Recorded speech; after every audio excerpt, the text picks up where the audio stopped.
Dito tayo ngayon sa paggawa ng pizza.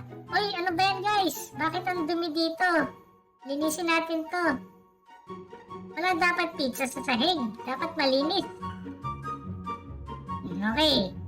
So, makikita nyo dito sa taas yung mga orders. So, merong, kunwari, 4 na sunod-sunod na cheese pizza.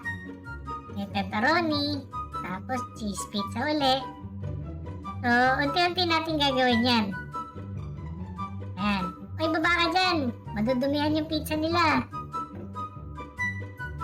Yan. Lalagay tayo ng dough. Lalagyan natin ng tomato sauce. Ayan, gawa tayo dough ulit. Tapos tomato sauce. Ngayon naman, lagyan ng cheese. Ayun.